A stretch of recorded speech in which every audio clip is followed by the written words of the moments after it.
Hey, JK here. I want to thank you for sharing part of your day with me.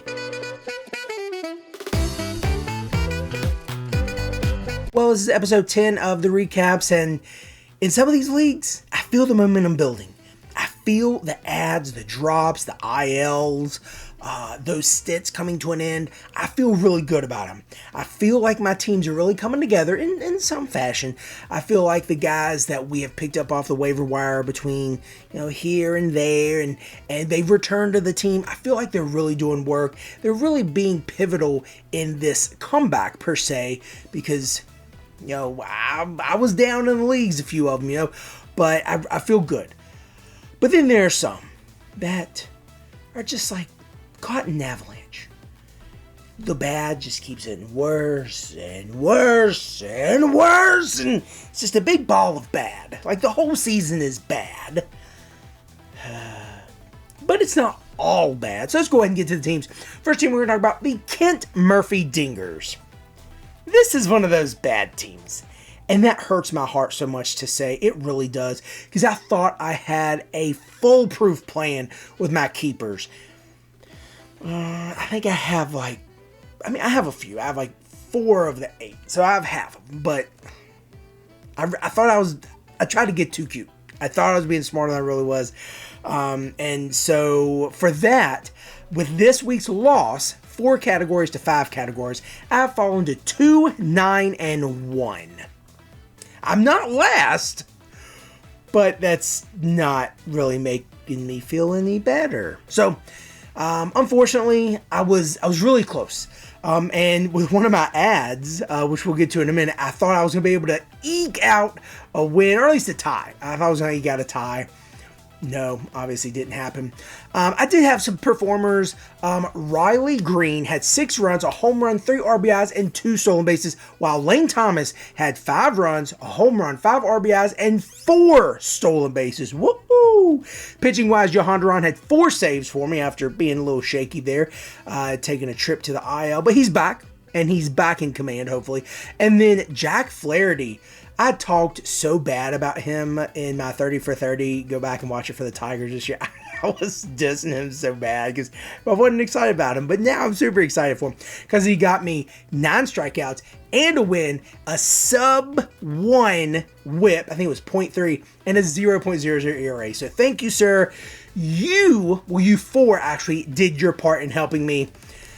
While Jose Altuve and JT Realmuto did their part to get me 1 run. Oh, that was it. They combined for 1 run this week. Yeah, that stings. And then my starting pitchers just overall.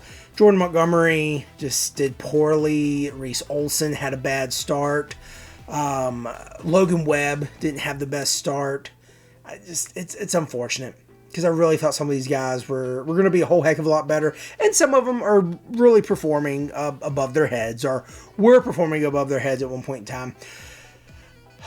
So, is it time for me just to punt wins and strikeouts, really, and just go saves, ERA, and whip? I have to get 30 innings pitched. And I feel like my starting pitchers, I could have 4. Maybe 5 starting pitchers, maybe. So there's a chance for me to trade 1 or 2, try to get someone on offense because that's what I need. But in any case, this loss really, gosh, I was so mad. So let's get to the ads and drops. One of the ads did include Garrett Stubbs, and you might think, who is Garrett Stubbs, and why did you add him? Well, he's the backup catcher for the Phillies. Realmuto was sitting out Sunday, and Stubbs had a decent chance, I thought, at getting at least 1 stolen base. I was really hoping Lane Thomas was going to give me the stolen base. He did not. I was hoping CJ Abrams was going to give me a stolen base.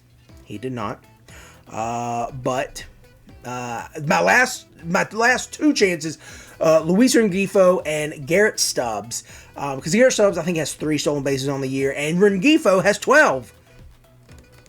He didn't do it for me, obviously. So Garrett Stubbs, he did get a run and an RBI. He did not get the stolen base. But in any case, some of the other ads did include Ben Brown, and Matt Verling, which Matt Verling came up really big for me. He had 2 home runs. Really did a nice job on my team. We also added Robert Gasser, Cole Irvin, and the final ad was Davis Schneider. The drops did include Tommy Pham, Brandon Nimmo, Robert Gasser, Abraham Toro. That one was the worst one because I had to drop someone to get Lane Thomas off the IL. So, gosh, that kind of stunk. And then, of course, the last one, Jordan Montgomery. I tried to trade him, but no one took him, so it is what it is. Now we're going to move to the Cheese Weasels. So, a few weeks ago, I know I mentioned this, but a few weeks ago, we were in 8th spot, and we were hitting at like 89 points. We're in 3rd place with 121 points. That's right. That's huge. I am super excited because my team overall is doing well. I'm getting a few key adds and drops here and there. I'm working right now on pitching specifically because I think if I can get to a point where, again, 1st in saves, I'm 3rd in holds, but the guy has like 2 or 3 times the number of holds we have. Again, I don't know how, but if I can get to 2nd place with that, I feel good. Leading in wins, leading in strikeouts, not worried about those. But then by using more relievers, I can get my ERA and whip down just a little bit. But then I run the risk of cheap losses and bad blown saves. We'll see how things go. Some of my top performers this week included Yordan Alvarez and Marcell Ozuna, both having at least 2 home runs and driving in at least 4 RBIs or 4 runs each. Another guy that performed well for me, Lane Thomas. We talked about before, 5 runs, a home run, 5 RBIs, 4 stolen bases, and a few walks because this league counts walks. And some of the pitchers that did well for me. A quality start and a win, plus at least, I think, 3 strikeouts each from the following guys: Cole Irvin, Matt Waldron, Paul Skeens, and Aaron Nola. So that's great. You might be thinking, who is Matt Waldron? Plays for the Padres, knuckleballer. I say that because he's not like a Tim Wakefield. He's not like R.A. Dickey, who throws primarily the knuckleball. He adds in a few other pieces. I think he got 3 or 4 other pitches. Not the best, but he did well enough for me to get me a quality start and a win and some strikeouts on Monday. So that was great. Now, let's get to the adds and drops. These are really long, so I'm just going to have to read them. We added Cole Irvin, Zach Little, Matt Waldron, Shea Langoliers, Hunter Gaddis, Connor Joe, Lane Thomas, Mark Canha, Jose Caballero, Kyle Finnegan, Jose Alvarado, Matt Stram, and Josh Bell. Now, you might think, who were some of those guys? Why did you add them? Well, it's because guys had off days, or they weren't playing, or they were hurt. And I had wanted to make sure I had some guys filling in for some stolen bases, Caballero, for some home runs, Josh Bell, pitching. Obviously, we counted a few of those guys to try to get some more holds and saves. And now for the drops, we did have to drop Pablo Lopez. I really liked him, but man, he's getting rocked this year, and I don't know why. Cole Irvin, Lamont Wade, that one really hurt because he has like 35 or 40 walks this year. Maybe not that many, like 33. But it's unfortunate because he's a walk machine. Jonah Heim, Zach Little, Matt Waldron, Connor Joe, Hunter Gaddis, Andrew Kittredge, Jose Caballero, Jake Cronenworth, Nick Pivetta, and finally, trying to figure out this name that I wrote down, and I can't. So we're just going to continue to list them so you can read your own names. But in any case, we're getting QT with some of these guys. Nick Pivetta, I normally would not release him. However, he's got a pretty bad matchup with that Braves this upcoming week, so that's not sexy. But in any case, Pablo Lopez, not someone you're going to see on waiver wires elsewhere. But like we talked about, this waiver wire, this league, it's constantly flipping, constantly turning around. Someone dropped Spencer Strider. So I grabbed him. There's only like 2 or 3 IL spots, so it's crazy there. I'm holding him so I can keep him for next year. But in any case, the Cheese Weasels are in 3rd place, and I'm super excited. So now we're going to move to the Funky Junky Joker Monkeys. And this team, they're doing well, but I'm very disappointed. And by that I mean, very similar to Peachtree Purgatory, I have a really good team. I think I have one of the better teams in the league. But my pitching lets me down. They didn't quite let me down in this league this week because I was able to come out with a win. I was victorious this week, so pretty happy about it. It was closer than what I really wanted. It was 478 to 439. Again, much closer than I wanted it to be and much closer than it needed to be. But for the most part, my pitchers did well. My highest performing pitcher was, in fact, Freddie Peralta with points. And they had a few guys with 31, Lane Thomas, Bryce Miller, and Jack Flaherty. And then finally, Cole Irvin came in with 28. I don't really have a lot of guys that did poorly, but some guys that didn't perform as well. So Bailey Ober and Jose Siriano only got me 8 points each. Definitely wanted more. Didn't need it this week, but definitely could have, should have gotten more. Andrew Abbott, I think I said last week, I'm going to start the guys I kind of have an iffy feeling about and just kind of go with it. Start your studs, per se. He only got me 5 points. Jose Altuve got me 3 points, and Nate Lowe only got me 2 points. So, really poor performances from some of my bigger names this week, and that's unfortunate. Now, I'm glad I'm not seeing Matt Olson there anymore. I'm glad I'm not seeing Nolan Arenado there anymore, but Jose Altuve, that's a name that should not be there. So the ads and drops this week, a little out of character for me. There were some pitchers, but names that I wouldn't normally look at. We did pick up Cole Irvin again. Isaiah Falafel, that guy. Also, Matt Verling, I picked him up because they had a doubleheader, and he ended up getting me 2 home runs, so that was great. Tyler Alexander, Luke Weaver, and Cedane Rafaela. He's been hot. He has a few home runs, a few home run games, some stolen bases, but is having a hard time hitting the broadside of a barn. So the drops did include Tyler Alexander twice. Unfortunately, Xander Bogaerts, I had to drop him. He's hurt, fractured shoulder. I don't know if you're going to play again, dude. This is a keeper league. Dude, you're on the wrong side of 30. You're performing very, very poorly, and I don't know if the talent around you is going to be able to bring you up like it was in Boston. We also released Trevor Meagle, Dylan Moore, and Lamont Wade. Lamont Wade hurt because he had so many walks. This league, I am currently 6-4. So again, I'm not doing bad, but definitely thought I was going to be doing a lot better. My pitching has let me down throughout the year. However, for these 6 games, obviously it did not. I'm excited because some of these ads and drops, Acuna being lost for the season, that stinks. That is terrible, but the show must go on. I'm going to move over to the ESPN platform and talk about the Peach Creek Purgatory team. Now, this league was one I had a 4-game skid in, and it was frustrating. It was infuriating. It was eating away at my heart because I was like, what are you doing, man? You have this good team. You have these pitchers. You have these amazing players, and you're losing 4 in a row. Your pitchers are letting you down. What are you doing? Well,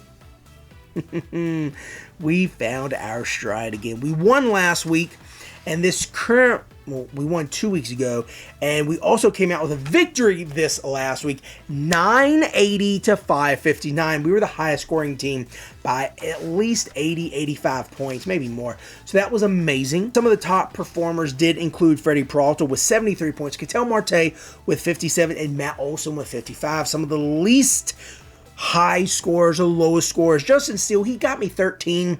Definitely could have, should have had more. He got through, I think, 2 or 3 innings pretty well, and then the wheels just kind of started to fall off. But then the only guy that got me negative that played regularly, I had a few guys who got me 0 or 1 or 2 or something like that, but they only started like 1 or 2 games, so not necessarily counting them. But John Schreiber, he played for the Red Sox last year, plays for Orioles this year. I'm going to say that's why I forgot his name or couldn't read my writing. He got me -5 because he got blown up. Third of an inning, gave up like 3 or 4 earned runs, so that stinks. But in any case, the win this week, so the top performers. Now we're going to the ads and drops. A long list, so we're going to read. Austin Gomber, again, he was supposed to start against the Dodgers. I didn't want that, so we picked him up, and surprise, surprise, he is going to be on the drops list as well. Danny Jansen, we did end up dropping Travis d'Arnaud. With Sean Murphy coming back, d'Arnaud's going to have even less of an impact on that team. He's going to have less playing time, so that's why we dropped him. Dean Kremer, I'm going to say Kremer. He is on the IL right now, so you might be thinking, why did you add someone who's hurt? Well, up until his last start, when he got hurt, he was pitching pretty well, and you're always looking for guys who are going to pitch well for you in this league. So, Bowden Francis was the next one. You might be thinking, who is Bowden Francis? He was pitching phenomenal in spring training, and you might think, well, everyone looks good in spring training unless you are Joey Gallo, who can't hit the broadside of a barn. He can't do that in the regular season either. But Bowden Francis is a long relief guy. Now, they do have a few other options, but Bowden Francis might be going into the rotation because Alek Manoah is going down. Might very well be end of the season for him. So I'm going to pick Bowden Francis up. Hopefully he will be a long reliever and not a starter, but we'll see how that goes. Also picked up Davis Schneider, another Blue Jay. We were just talking about Alek Manoah. Picked up Davis Schneider. Second base outfield eligibility. Got the cool mustache. He's been performing decently well for me. Also leading hit-off since George Springer also cannot find himself to get the bat on the ball and put it in play. Tyler Alexander and Ryan Yarbrough. Now we get to the drops. Simeon Woods Richardson, because I can't seem to start him when he does well. We talked about Travis D'Arnaud. We talked about Austin Gomber. Also, Ryan Yarbrough and Tyler Alexander. Alexander was optioned down, and Yarbrough is not doing his long relief like he was. He is doing like an inning or two instead of coming in after Gavin Stone or James Paxton. So I released him, but obviously I picked him back up because any way to get more points and you're not using a start, that's how you want to be. So this past week, this win got me up to 6-4, very similar to Funky Junky Joker Monkeys. But yeah, it's unfortunate that we went on that 4-game skid because I definitely think we should be 10-0 right now, but it is what it is. I'm not going to lie, these next two were pretty disappointing, and I'll explain why they were disappointing. First, we're going to move to the Russell My Gym Jams team, where we lost 6 categories to 8 categories to 2 categories. Did have some guys that performed pretty well for me, including Lane Thomas. Again, 5 runs, 5 RBIs, 1 home run, 4 stolen bases, 4 walks, and a few extra base hits. He had 4 extra base hits. Matt Verling, he had 7 runs, 2 home runs, 5 extra base hits, and 5 RBIs. And the following pitchers got me at least 1 win, 3 strikeouts, and a quality start. Matt Waldron, Kevin Gausman, Bryce Miller, and Chris Bassett. That's 2 Blue Jays on that team. And those guys were not performing well, so it's good to see them looking a little better now. Chris Bassett left with neck injury or stiffness, and then Kevin Gausman, who knows what's going on with his body. But in any case, lots of adds and drops here too, so let's read these. Matt Waldron. We picked up Tyler O'Neill. Someone released him. I picked him up. I'm super happy about that. He's starting an assignment, a rehab assignment here in the next week, so he's going to be back on my team. Matt Verling, again, picked him up in multiple leagues. He's done very well for me. Tyler Alexander. We also picked up Austin Adams, who gets hold and a little bit of a save opportunity here and there where Mason Miller's not, fully ready. And Logan O'Hoppe. Now the drops did include Jalen Beeks because he pitches for Colorado, and the fact that you have to play half your games in Colorado and you aren't exactly a crafty type of pitcher, it's kind of a lot of luck. I don't want to trust you. We also dropped Ahmed Rosario because he forgot how to hit a ball, Luke Raley because he's a platoon player, Matt Waldron, Tyler Alexander, and finally Dylan Moore. Dylan Moore was hitting like 300, and then over a span of like a week and a half, he's hitting like 219, so that kind of stinks. Now, I talked about this being disappointing because I did lose 6-8 to 2, but at one point in time, I was leading like 8 to something. It was not that many losses. It wasn't the just reverse 6-8-2. It was like 8-3-4, whatever, 8-3-5, whatever, something like that. But it's unfortunate because I was leading, and I know things can always change, as we're going to talk about in this next case. But yeah, this was one of the top teams, and I'm not saying that I don't want a participation trophy. I don't want a pat on the back, but I'm hanging in with some of these top guys, and it's just unfortunate because one mistake or one bad start, it's just 1 for 4 days. Like, come on, man, because I lost like 2 or 3 categories by 1 RBI, 1 extra base hit. I think it was a win. Or maybe a blown save. But in any case, point being, it was close. Now we're going to move to South Harmon Institute of Technology. This one was even more infuriating. We lost 5 categories to 8 categories to 5 categories. But going into Sunday, I wake up Sunday morning, get ready for church. Of course, check, the the schedule. Got to know, because there's some early games. You should be starting games before 1, but you got like 11:35 start games. Anyway, point being, got some early games, and I'm like, whoo, I'm winning 11-3 and whatever else, to 2 or whatever. I was like, yes, sweet, it's gonna be good. And this guy was like right neck and neck with me. Well, I just told you I lost, and one of the guys that like allowed him to take over was Ketel Marte. Ketel Marte hit 2 home runs, and he had like 10 total bases in one day. That stinks, because I'm going to read some of my top performers, and they were good because they had 10 total bases for the week. Speaking of top performers, we're going to go over Lane Thomas again. 5 runs, 1 home run, 14 total bases. He had 5 RBIs, 4 walks, and 4 stolen bases. Then we go Freddie Freeman. He had 2 home runs, 17 total bases, 5 RBIs, 5 walks, and a stolen base for good measure. And Matt Olson and Brent Rooker both had at least 10 total bases, 4 RBIs, 2 runs scored, and 2 walks. Now, they did have more than that, but that was the minimum for both of them. It was just going to be a mouthful to talk about all that. And now for the guys that performed poorly for me, Alek Manoah, Alec Marsh, and Tyler Alexander all had bad starts or bad outings, and Tommy Pham went over for me. Over for 16. The ads and drops for this week were pretty short. I'm still going to read them, though. The ads were Alek Manoah, Davis Schneider, another Blue Jay, Tyler Alexander, another AL East guy, and Andrew Kittredge. Not in the AL East, but he does blow saves. And the drops include Lamont Wade. Oh, that was unfortunate. Alek Manoah, because he got hurt, might be done for the season. Tyler Alexander and Ahmed Rosario. So that does it for the recap of the teams. Obviously, we did well in half of the leagues. Petrie Purgatory, Cheese Weasels, and Funky Junky Joker Monkeys. We're definitely falling off kind of in no man's land with the Kent Murphy Dingers. I guess this year I'm just going to be spoiler. I'm going to play spoiler to someone trying to get into the playoffs. I mean, I feel like Lloyd in Dumb and Dumber, like, so you're telling me there's a chance. That might not be the right guy. Everyone knows that line. So who knows? I might be able to sneak in. I doubt it, but crazier things have happened. So at this point in time, play spoiler, try to make some trades, figure out if there's anyone I want to keep for next year, try to be sneaky like that. The Russell My Jim Jams team and the South Harmon Institute Technology team. But I feel like it's Saturday and Sunday when I just fall off. Like, I'm leading throughout the week and then just fall off. So, unfortunate. We're going to have to maintain momentum with the other 3 teams and try to pick some up with these other 3. So, in any case, let's go ahead and get to the people I think you should add. If you are in a 2-catcher league, Henry Davis is coming back up for the Pirates. He does have outfield eligibility. Now, he was doing poorly.